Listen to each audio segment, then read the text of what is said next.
मंच पे सभी सम्मानित जनों को जय भीम। अब क्या बोले, सबने सब कुछ तो बोल ही दिया, लेकिन एक बात पकड़ ली मैंने।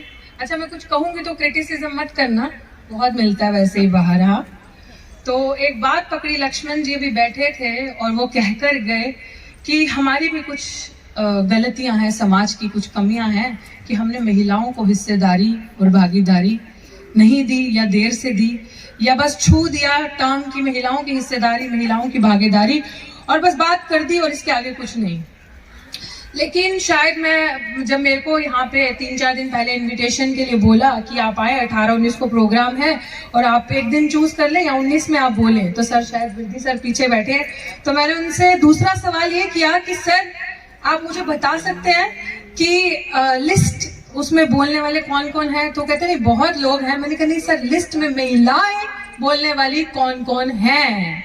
माफ कीजिएगा, गुस्ताखी है, लेकिन मैं भी पिछले ऑलमोस्ट 3-4 घंटे से यहाँ बैठी हूँ, तो शायद क्रिटिसिज्म नहीं है, लेकिन हमारी अपनी कमियां एक परिवार की तरह है, मेरे माता पिताजी की तरह सारे यहाँ पे बैठे हैं, तो मेरा भी दिल करता है कि मैं महिलाओं को सुनूं, महिलाएं आए बोले। After all, we are partners in equal share. We will share the stage with you, right? 50% males and 50% females can share this stage. And Seema ji, thank you, आप आए तो मुझे अच्छा लगा देखकर कि चलो कोई तो है जो मंच पे बैठा है। और उसके साथ एक और चीज कहना चाहूंगी, जितनी भी महिलाएं यहाँ पे बैठी हैं, आगे 1, 2, 3, 4, 5 जो पीछे बैठी हैं, प्लीज एक बारी हाथ खड़ा करें। जो आई हैं अपने घर परिवार, बच्चों को छोड़ के, सास को छोड़ के, ससुर को छोड़ के, माँ बाप को, हाथ खड़ा कर दीजिए। And I will upload for you all. Thank you so much for coming, because as a women I know we face a lot. हम बहुत सारी चीजों का सामना करते हैं, बट मुझे बहुत खुशी है कि हम, उम्मीद करती हूँ कि जो हमारे समाज के बुद्धिजीवी यहाँ बैठे हैं, अगली बारी जब हम ऐसा कोई भी कार्यक्रम करें तो हम कंधे से कंधे मिला के साथ चले, और चाहे स्टेज हो चाहे मंच हो, दोनों को बराबरी से सुने। Thank you. एंड तीसरी चीज, मैं यहाँ से शुरू नहीं करूंगी, मैं वहां से शुरू करूंगी, निजीकरण। हम बात करते हैं निजीकरण की, सबने बोला निजीकरण, किसी ने मन से अभी कहा कि निजीकरण जो है वो इनडायरेक्ट खत्म करना है जॉब्स को और रिजर्वेशन को। Indirect? Do you still think it's indirect? अब अगर हम अभी भी सोच रहे हैं इनडायरेक्ट, तो कोरोना वायरस के बारे में किसने सुना है? सबने सुना है ना। मैं भाषण नहीं दे रही, मैं बात कर रही हूँ, मैं डिस्कशन कर रही हूँ। कोरोना, मेरी बातें जो है, जो मेरे पे बीती है उस पर भी बात करेंगे, लेकिन अपना दुख नहीं, सबका ही दुख बड़ा है, और ये समाज का दुख है, जिसमें हम ये बात करेंगे कि हम बात करते हैं कोरोना वायरस की। कोरोना वायरस ने ना जाति देखी, ना धर्म देखा, ना ऊंच देखा, ना नीच देखा, सबको इफेक्ट किया। कोरोना वायरस आया लाया पता नहीं, चाइना से आया, इंडिया से आया, वी डोंट नो, हिस्ट्री क्या है पीछे, लेकिन कोरोना वायरस ने सबको इफेक्ट किया और सबको लेकर गया। लेकिन प्राइवेटाइजेशन, निजीकरण इज अ वायरस। हम समझ पा रहे हैं इस चीज को? ये वायरस बहुत अच्छे तरीके से धीरे धीरे धीरे इंस्टॉल किया जा रहा है, जो कि खुल के हमारी आंखों के सामने, लेकिन हम देखना नहीं चाहते, जो कि 2014 के बाद से और ताकतवर हो गया। ये वायरस और ताकतवर हो गया, और ये वायरस स्पेशली पर्टिकुलरली एक जात, एक धर्म, जो विशेष जाति धर्म के लोगों के लिए लाया जा रहा है, SC, ST, OBC माइनॉरिटीज, क्योंकि ये वायरस आपको इस तरीके से इंपैक्ट करेगा कि आपका सब कुछ ले जाएगा। ये वायरस ऑलरेडी इंपैक्ट कर चुका है। पूंजीवाद, अभी हम बार बार बात करते हैं किसान आंदोलन की, कि किसान आंदोलन ने वो कर दिखाया जो किसी ने नहीं किया। 30 साल में सबसे बड़ा आंदोलन, क्योंकि किसान आंदोलन जन आंदोलन था। किसान आंदोलन में महिलाओं की भी भागीदारी थी, पुरुषों की भी थी, दलित, आदिवासी, वंचित समाज के सब लोग वहां बैठे थे, because we talk about education, educate, organise and agitate. And I think वो लोग इस चीज को समझ गए, हम नहीं समझे, वो लोग इस चीज को समझ गए। क्यों? बिल पढ़े, एजुकेशन से बिल पढ़े, समझे, और उनको लगा कि अब हमें ऑर्गेनाइज होने की जरूरत है, क्योंकि हमारा कुछ नहीं छोड़ेगा। वो ऑर्गेनाइज हुए, उन्होंने एजिटेट किया, उनके 700 से ज्यादा किसान शहीद हो गए। हमने बहुत वहां भूमिका निभाई थी, हम वहां दिन रात बैठे रहे, क्योंकि हम समझ गए थे कि जो लोग ये समझते हैं अभी भी घर में बैठे, मेरा क्या, बैंक प्राइवेट हो रहे हैं, मेरे घर का थोड़ी कुछ हो रहा है, मेरा क्या जा रहा है, रेलवे का है, मेरे घर का थोड़ी कुछ जा रहा है, मेरा क्या जा रहा है, किसी इंस्टीट्यूशंस का निजीकरण हो रहा है, मेरा क्या जा रहा है। तो ये चीज हम समझ तब पाएंगे कि जब किसान आंदोलन में हर कोई ये समझ गया, बहुत लोग ऐसे थे जिन्होंने कहा जमीनें तो जिम्मेदारों के पास है, हमारा क्या जा रहा है। लेकिन ये चीज जो निजीकरण है ये सबको इम्पैक्ट कर रहा है, क्योंकि किसान आंदोलन में जो गरीब लोग थे, जो वंचित लोग थे, जब डिस्कशन होता था तो वो ये कहते थे कि आज आलू है ना 20 रुपए किलो हम ले रहे हैं, जब उसी आलू पे एक स्टिकर लग जाएगा ना, वो कब 200 रुपए किलो हो जाएगा, 300 रुपए किलो हो जाएगा, हमें पता नहीं चलेगा। तो आप बताएं, जो सुबह कुआं खोदता है, शाम को पानी पीता है, जो इंसान 100 रुपए कमा के लाता है, वो क्या आलू खाएगा? वो तो आलू से भी जाएगा, रोटी से भी जाएगा, बच्चा बीमार हो जाएगा तो वो भी इस्तेमाल, वो अपनी उस बच्चे के इलाज के लिए भी पैसा नहीं जोड़ पाएगा। और निजीकरण की व्यवस्था जो चल रही है, मैं युवा हूं, मैं दिल्ली विश्वविद्यालय से हूं, मैं जो पास से रियलिटी को देख पा रही हूँ वो ये देख पा रही हूँ कि बहुत सिस्टमैटिक तरीके से आपके बच्चों के भविष्य के साथ खेला जा रहा है। मान लीजिए हम बात करें यहाँ पे जातिगत जनगणना की, कास्ट सेंसस की, अभी भी आई फील कि 2011 के बाद से हमें जरूरत है। ठीक है, कागजी पत्थर में जरूरत है, संसद में आवाज उठाने की जरूरत है, उठाएं, लेकिन हम क्या करेंगे अगर हम सड़कों पे नहीं आएंगे, जन से लाभ नहीं लाएंगे, आपसी एक डिस्कोर्स पैदा नहीं करेंगे? तो आपको लगता है is it possible? It's clear that we are 90%। It's clear that, मान लीजिए कि जन सलाह पूरा देश है, 130 करोड़ आबादी, और ये 10% वो लोग बैठे और पीछे 90% लोग बैठे।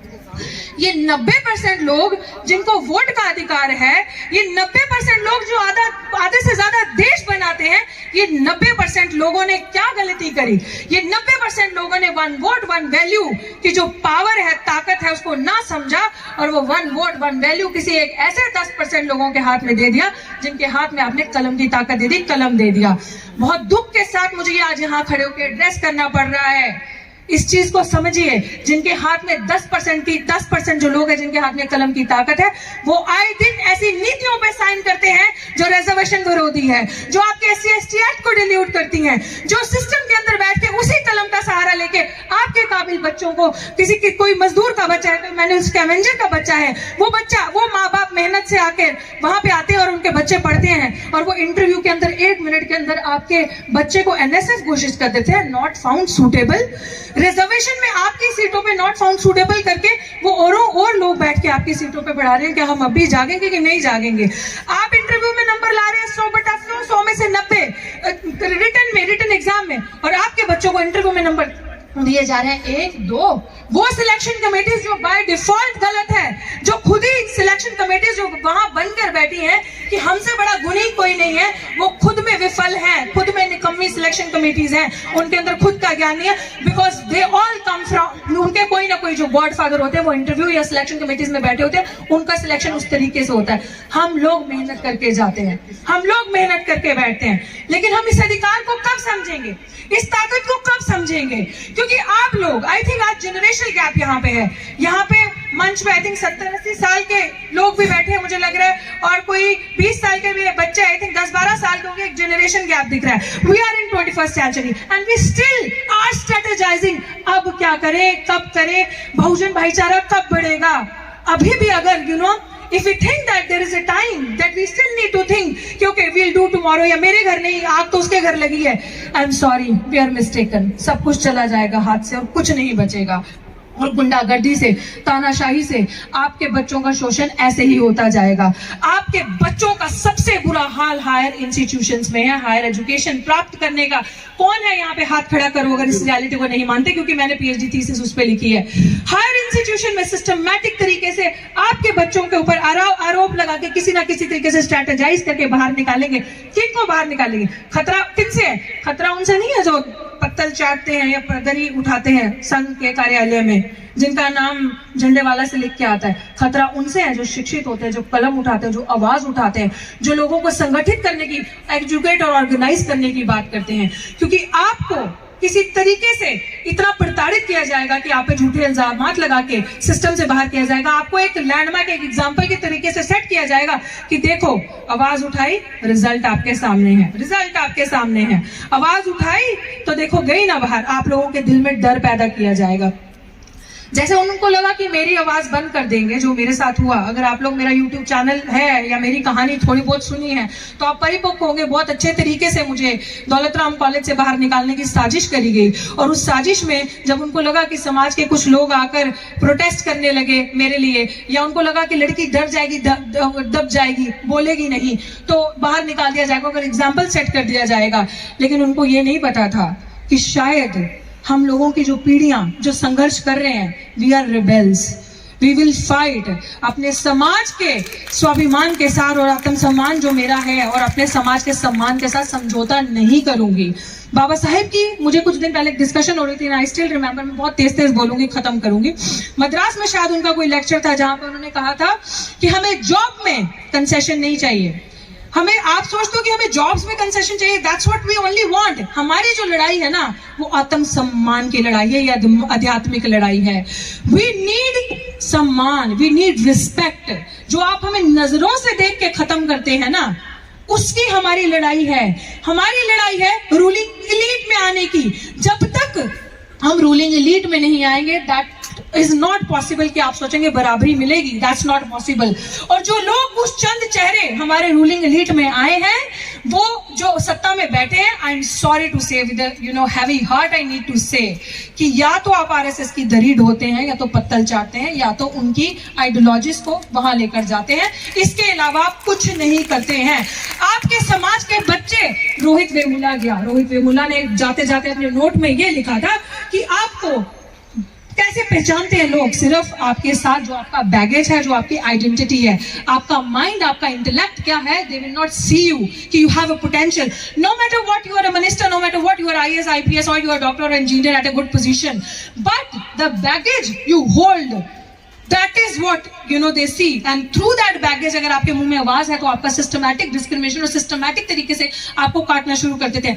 पायल तड़वी आप लोगों के सामने गई, वो भी इसी सिस्टमैटिक डिस्क्रिमिनेशन की वजह से गई थी। अब दिल्ली विश्वविद्यालय में डॉक्टर रितु, जो कल तक पीएचडी करी थी, पीएचडी करी साइकोलॉजी में, और दलित आइडेंटिटी पे ही काम किया है, साइकोलॉजी में पहला नया काम ऐसा है, और जो मैं अपनी थीसिस में 2019 में लिख चुकी हूँ, वो मैं आज फेस कर रही हूँ। शायद ये बाय डिफॉल्ट जो प्रिंसिपल वहां बैठी है, जो खुद इलीगल वहां पोस्ट पे बैठी है, उनको नहीं पता कि हम लोग मेहनत करने वाले लोग हैं। हम लोग जो 90% इस देश के जो लोग हैं, आप हमें मास्क दोगे, हम चमड़ा बना देंगे, चमड़े का जैकेट, जूता सब बना देंगे। हमारे अंदर कला है, और 90% लोगों को आप जाकर देख लीजिए।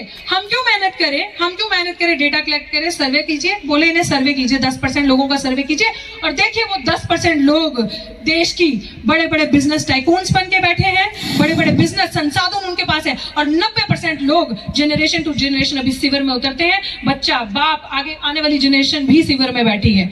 तो what we have in our hand, सिर्फ हमारे पास एक ही चीज है, जो आई थिंक इन्होंने कहा है कि सामाजिक परिवर्तन के अंदर अगर हम सोचें कि बहुजन एकता हो, अपनी महिलाओं को सम्मान दें और हाथ से हाथ मिलाएं, और ऐसी मीटिंग्स खाली symbolically, I know it's a very good initiative, और बहुत अच्छा लगा कि हम लोग सारे इस मंच पे एक साथ इकट्ठे हुए हैं, और मुझ जैसी छोटी हस्ती को भी बात रखने का मौका मिल रहा है। थैंक्स। तो मुझे ऐसा लगता है कि हम लोगों को कंक्लूड के साथ साथ मैं आप सबको यही कहना चाहूंगी कि ये आखिरी ना हो, और मेरी लड़ाई सिर्फ मेरी लड़ाई नहीं है, पूरे सिस्टम की लड़ाई है।